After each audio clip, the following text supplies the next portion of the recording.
जय हिंद साथियों, good morning. मैं आपका दोस्त एंड होस्ट बिलास जैन स्वागत करता हूं आप सबका एसएलएच एकेडमी पर। देवियों और सज्जनों, डेली करंट अफेयर्स की क्लास में आप सबका स्वागत है। दोस्तों, आज की इस क्लास में हम 31 जनवरी से रिलेटेड करंट अफेयर्स के साथ ऑल इंपॉर्टेंट फैक्ट्स भी डिस्कस करेंगे, और वह भी मैप्स की मदद से। तो प्लीज़ आप सब वीडियो को एंड तक देखें बिना स्किप किए हुए, और आपका ज़्यादा समय ना लेते हुए देखते हैं आज की वीडियो की तरफ बढ़ते हैं और देखते हैं आज का मोटिवेशनल लाइन्स। आज की मोटिवेशनल लाइन्स हैं: जिस व्यक्ति ने कभी कोई गलती नहीं की, जिस व्यक्ति ने कभी कोई गलती नहीं की, उसने कभी कुछ नया करने की कोशिश नहीं की। तो दोस्तों, हमेशा गलतियों से डरना बंद करें और कुछ नया करने की कोशिश करें, क्योंकि कुछ नया करेंगे तो ही आपका नया नाम होगा, नाम ऊंचा होगा, माँ बाप का नाम ऊंचा होगा। और इन्हीं पंक्तियों के साथ, अगर आपको एंड तक वीडियो देखने में पसंद आए तो प्लीज़ वीडियो को लाइक करना, शेयर करना और चैनल को सब्सक्राइब भी कर लेना। देखते हैं दोस्तों आज का पहला प्रश्न, और आज का पहला प्रश्न है: स्विट्जरलैंड की तर्ज पर भारत में किस स्थान पर भारत का पहला इग्लू कैफे बनाया गया है? आपके ऑप्शंस हैं: ए उत्तराखंड, बी हिमाचल प्रदेश, सी जम्मू कश्मीर और डी राजस्थान। तो दोस्तों, आप सब जल्दी जल्दी आंसर करते चलें, और आपको बता दें कि स्विट्जरलैंड की तर्ज पर भारत में जम्मू कश्मीर में भारत का पहला इग्लू कैफे बनाया गया है। और दोस्तों, जम्मू कश्मीर में करीब 2730 मीटर की ऊंचाई पर स्थित गुलमर्ग में स्थानीय होटल संचालक ने भारत का पहला इग्लू कैफे बनाया है। यह इग्लू अंदर से 22 फुट ऊंचा और 13 फुट ऊंचा है, जबकि बाहर से इसकी चौड़ाई 24 फीट और ऊंचाई 15 फीट है। दोस्तों, जैसे कि हम नक्शे में देख सकते हैं, हमारा जम्मू कश्मीर है जो अब केंद्र शासित प्रदेश है। 31 अक्टूबर 2019 से, उसके पहले यह एक राज्य था। 31 अक्टूबर 2019 को लद्दाख और जम्मू कश्मीर को अलग अलग कर दिया गया। दोस्तों, नज़र डालेंगे जम्मू कश्मीर की तरफ, तो जम्मू कश्मीर की राजधानी श्रीनगर है और तथा जम्मू है। इसकी ग्रीष्मकालीन राजधानी श्रीनगर और बाकी वैसी राजधानी जम्मू है। इसकी स्थापना 31 अक्टूबर 2019 को केंद्र शासित प्रदेश के तौर पर हुई थी। दोस्तों, अगर हम इसकी तरफ और नज़र डालेंगे तो जम्मू कश्मीर में बूलर झील है, जैसे कि हम अगले मैप पे देख सकते हैं कि यहाँ पर बूलर झील, डल झील, बैरीनाग झील, शेषनाग झील, अनंतनाग झील, शो मोरिरी और मानसवाल झील। तो दोस्तों, जिन झील में नाग नाग वर्ड आता जाए उतनों को आप याद रखें कि जम्मू कश्मीर में है। और दोस्तों, बूलर झील की खासियत यह है कि यह भारत की मीठी पानी की सबसे बड़ी झील है। और दोस्तों, बैरीनाग की क्या खासियत है आपको बता दें। जो बैरीनाग लेक है हमारी, यहाँ से झेलम नदी निकलती है, और झेलम नदी सिंधु नदी तंत्र की महत्वपूर्ण नदी है। और झेलम नदी से महत्वपूर्ण दो प्रश्न पूछे जाते हैं संबंधित, वो आप याद रखें कि झेलम नदी को वैदिक काल में बितस्ता तथा यूनानियों द्वारा हाइट्सपीस कहा जाता था। दोस्तों, याद रखें, वैदिक काल में झेलम का नाम बितस्ता था तथा यूनानियों द्वारा इसे हाइट्सपीस कहा जाता था। अगर हम जम्मू कश्मीर के राष्ट्रीय उद्यान की तरफ देखेंगे तो जम्मू कश्मीर में दाचीगाम राष्ट्रीय उद्यान और हेमिस राष्ट्रीय उद्यान, वर्तमान में जो अब लद्दाख में, पहले जम्मू कश्मीर में था हेमिस राष्ट्रीय उद्यान। इधर पर कजनेग राष्ट्रीय उद्यान, किश्तवाड़ा राष्ट्रीय उद्यान, सलीम अली राष्ट्रीय उद्यान जम्मू कश्मीर में स्थित है। दोस्तों, सलीम अली राष्ट्रीय उद्यान और सलीम अली पक्षी अभ्यारण्य में आप कंफ्यूज ना हो। सलीम अली पक्षी अभ्यारण्य गोवा में है, सलीम अली राष्ट्रीय उद्यान जम्मू कश्मीर में है। दोस्तों, आपको बता दें जम्मू कश्मीर के वर्तमान उपराज्यपाल मनोज सिन्हा हैं। साथ ही दोस्तों, हमारे अगर क्वेश्चन में साथ में फ्रांस आया तो हम नजर डालेंगे, स्विट्जरलैंड आया तो स्विट्जरलैंड की तरफ। तो सर्वप्रथम आपको बता दें दोस्तों, स्विट्जरलैंड की राजधानी बर्न है, जो हम नक्शे पर देख सकते हैं। स्विट्जरलैंड की सीमा देखेंगे तो इस साइड उत्तर में जर्मनी, यहाँ उत्तर पूर्व में ऑस्ट्रिया, इधर इटली, इधर अपने पूर्व से लेके दक्षिण तक, और इस साइड फ्रांस। इन चार से इसकी लगती है सीमा। और यहाँ से आप देख सकते हैं आल्पस पर्वतमाला का विस्तार मिलेगा। इटली फ्रांस के यहाँ पर आपको आल्पस पर्वतमाला का विस्तार मिलेगा। दोस्तों, अब इसको अगर आधिकारिक देखें तो स्विट्जरलैंड की राजधानी बर्न है। दोस्तों, याद रखें, बर्न में यूनिवर्सल पोस्टल यूनियन का मुख्यालय है। स्विट्जरलैंड की मुद्रा स्विस फ्रैंक है। दोस्तों, स्विट्जरलैंड को यूरोप का खेल का मैदान भी कहा जाता है। और यहाँ जेनेवा झील है तथा जेनेवा शहर है। तो दोस्तों, जेनेवा शहर बहुत ज़्यादा महत्वपूर्ण है, क्योंकि जेनेवा शहर में बहुत सारे मुख्यालय हैं। आप उनको ध्यान रखें, मैं बोलते जा रहा हूँ, आप लिखते जाना। विश्व स्वास्थ्य संगठन का मुख्यालय, अंतर्राष्ट्रीय श्रम संगठन का मुख्यालय, रेड क्रॉस का मुख्यालय, संयुक्त राष्ट्र व्यापार और विकास सम्मेलन का मुख्यालय, विश्व व्यापार संगठन का मुख्यालय, विश्व मौसम विज्ञान संगठन का मुख्यालय, विश्व बौद्धिक संपदा संगठन का मुख्यालय और अंतर्राष्ट्रीय मानक संगठन का मुख्यालय।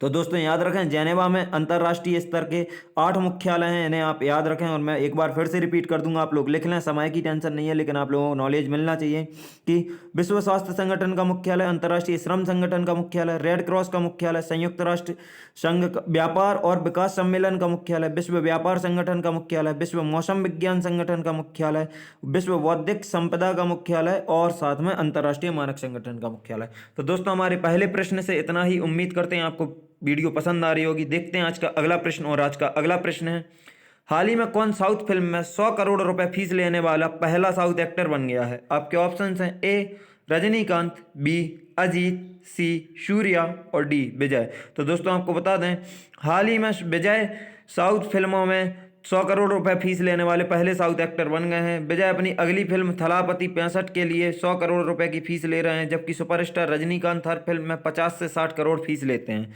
रजनीकांत ने अपनी आखिरी फिल्म दरबार के लिए 90 करोड़ रुपए फीस ली थी। देखते हैं दोस्तों आज का अगला प्रश्न, और आज का अगला प्रश्न और धमाकेदार है, उसको ध्यान से देखें। देखते हैं, हाल ही में किस राज्य ने 3 टावर जेंडर पार्क स्थापित करने की घोषणा की है? आपके ऑप्शंस हैं, ए केरल, बी पंजाब, सी तमिलनाडु और डी असम। आप लोग आंसर करते चलें दोस्तों, और आपको बता दें कि हाल ही में केरल राज्य ने 3 टावर जेंडर पार्क स्थापित करने की घोषणा की है। जेंडर इक्वालिटी और पर अंतर्राष्ट्रीय सम्मेलन के दूसरे संस्करण ICGE सेकंड के अवसर पर यह पार्क कार्यात्मक हो जाएगा। पार्क का उद्घाटन 11 से 13 फरवरी के बीच केरल के मुख्यमंत्री पिनाराई विजयन द्वारा किया जाएगा। इस पार्क की लागत 300 करोड़ रुपए होगी तथा यह केरल के कोझीकोड में स्थापित किया जाएगा। केरल सरकार ने लैंगिक समानता और सशक्तिकरण की दिशा में काम करते हुए पहले जेंडर पार्क की स्थापना 2013 में की थी, जिसका मुख्यालय तिरुवनंतपुरम में है। दोस्तों नजर डालेंगे केरल की तरफ, तो केरल को जैसे हम नक्शे पर देख सकते हैं, भारत का दक्षिणतम राज्य, इसकी सीमा अपने तमिलनाडु और कर्नाटका से मिलती है। दोस्तों नजर डालेंगे अगर केरल की तरफ, तो तिरुवनंतपुरम यहाँ की राजधानी है।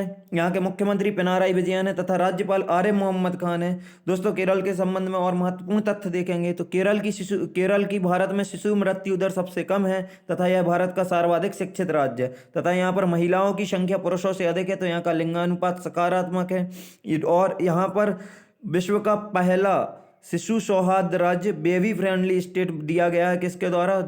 WHO और यूनिसेफ के द्वारा यहाँ पर मान्यता प्राप्त विश्व का प्रथम शिशु सौहार्द राज्य माना गया है केरल को। दोस्तों केरल में कोच्चि बंदरगाह है, जिसे अरब सागर की रानी कहा जाता है।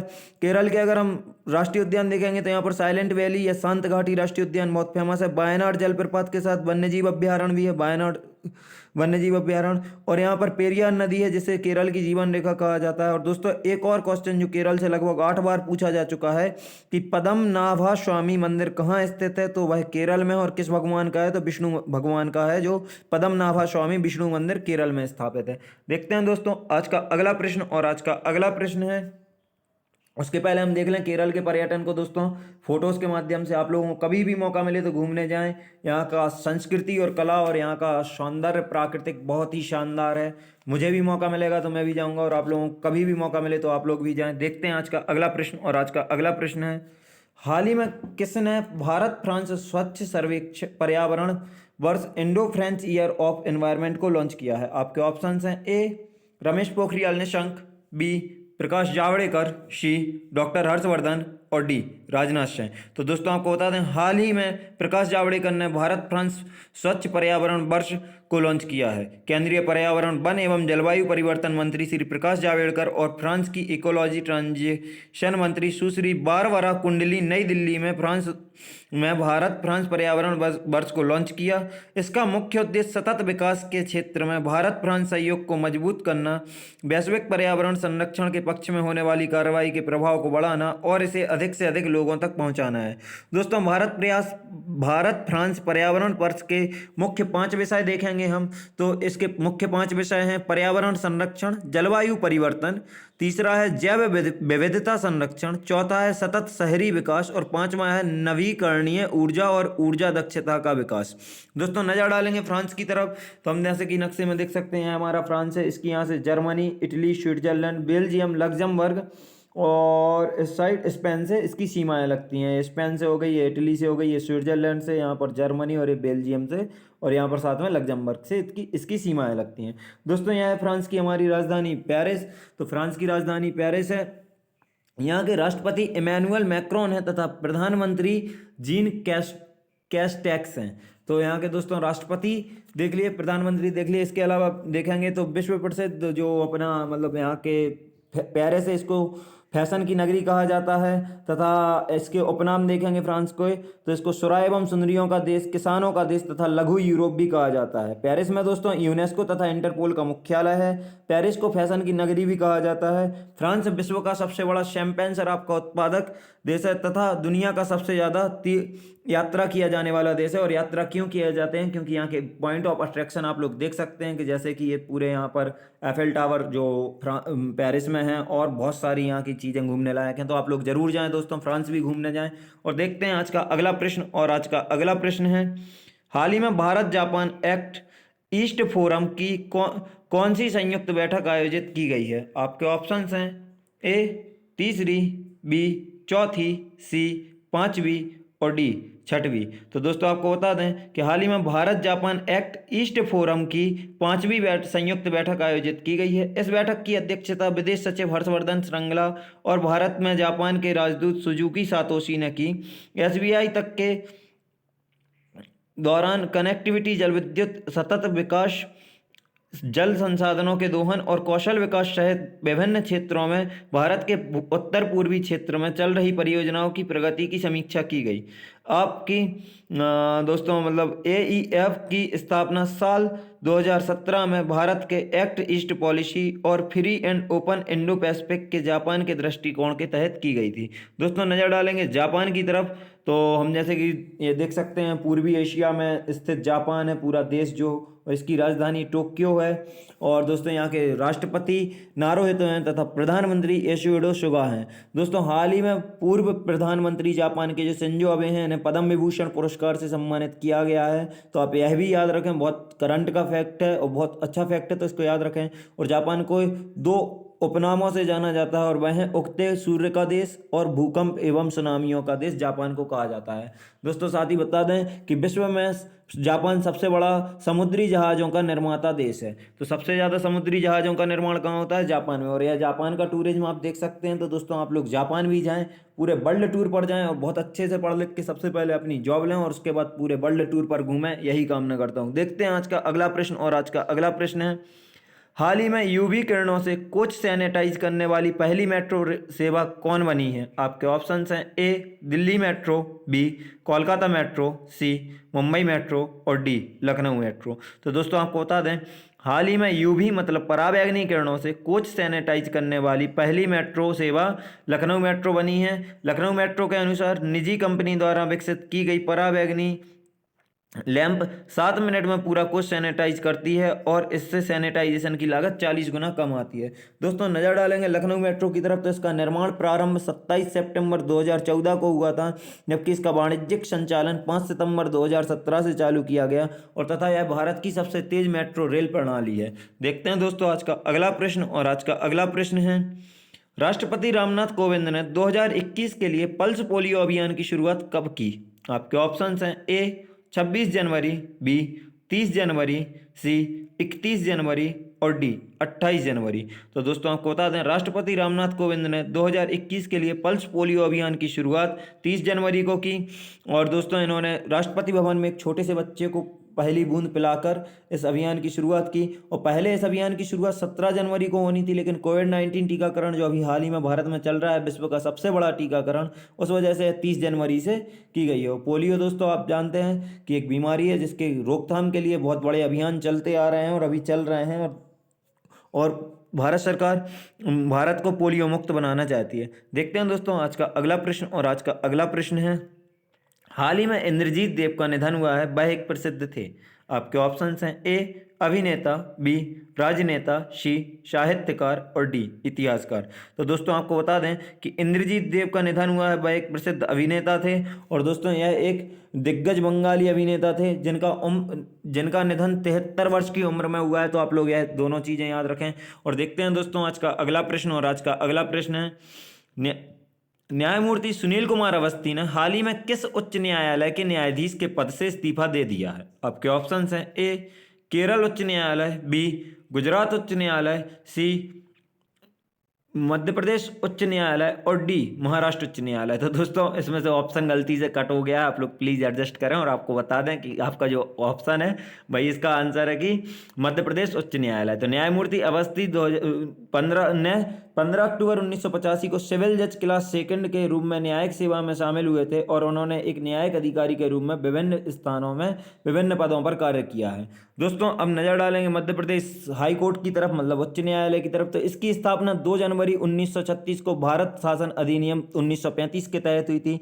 तब इसकी स्थापना नागपुर में हुई थी, लेकिन जब मध्य प्रदेश और महाराष्ट्र विभाजन हो गया 1956 में, जब तो 1956 में से जबलपुर स्थानांतरित किया गया। इसकी वर्तमान में 2 खंडपीठ हैं दोस्तों, इंदौर और ग्वालियर, और तीसरी खंडपीठ प्रस्तावित है भोपाल की। तो मध्य प्रदेश उच्च न्यायालय की 3 खंडपीठ हो जाएंगी अगर प्रस्तावित पारित हो गई तो। यहाँ के वर्तमान मुख्य न्यायाधीश न्यायमूर्ति मोहम्मद रफीक हैं। तो आप याद रखें दोस्तों, क्योंकि मुख्य न्यायाधीश पूछे जाते हैं। तो मध्य प्रदेश उच्च न्यायालय के मुख्य न्यायाधीश न्यायमूर्ति मोहम्मद रफीक हैं। देखते हैं दोस्तों आज का आखिरी प्रश्न, और आज का आखिरी प्रश्न है: हाल ही में किसने आज इंडोरामा इंडिया प्राइवेट लिमिटेड द्वारा इंडो गल्फ फर्टिलाइजर्स के अधिग्रहण को मंजूरी दे दी है? आपके ऑप्शंस हैं: ए भारतीय प्रतिस्पर्धा आयोग, बी भारतीय नीति आयोग, सी भारतीय योजना आयोग और डी भारतीय सूचना आयोग। तो दोस्तों आपको बता दें, हाल ही में भारतीय प्रतिस्पर्धा आयोग ने इंडोरामा इंडिया प्राइवेट लिमिटेड द्वारा इंडो गल्फ फर्टिलाइजर्स के अधिग्रहण को मंजूरी दे दी है। दोस्तों भारतीय प्रतिस्पर्धा आयोग ने हाल ही में प्रतिस्पर्धा अधिनियम 2002 की धारा 31(1) के तहत यह मंजूरी दी है। और वीडियो हमारी यहीं समाप्त होती है दोस्तों। तो वीडियो को अंत तक देखने के लिए आपका बहुत बहुत धन्यवाद। उम्मीद करता हूँ आप सबको वीडियो पसंद आई होगी। अगर वीडियो पसंद आई हो तो प्लीज़ वीडियो को लाइक करें, शेयर करें और चैनल को सब्सक्राइब करना बिल्कुल भी ना भूलें। अपने हर दोस्तों तक वीडियो पहुंचा दें। आपके लिए इतनी मेहनत करते हैं दोस्तों, मेहनत बर्बाद नहीं जानी चाहिए। आपका सिलेक्शन आपको लेना है। और अगर आप हमारी टीम से फेसबुक, इंस्टाग्राम या टेलीग्राम पर जुड़ना चाहते हैं तो आप डिस्क्रिप्शन बॉक्स से हमारी टीम से जुड़ सकते हैं। और इस वीडियो की PDF आपको चाहिए अगर, तो आप हमारा टेलीग्राम चैनल ज्वाइन कर सकते हैं, SLH अकेडमी या smart learning hub quiz group. और वीडियो को अंत तक देखने के लिए एक बार फिर से धन्यवाद। जय हिंद, जय भारत। अपना सहयोग यूं ही बनाए रखें। आपका दिन मंगलमय हो।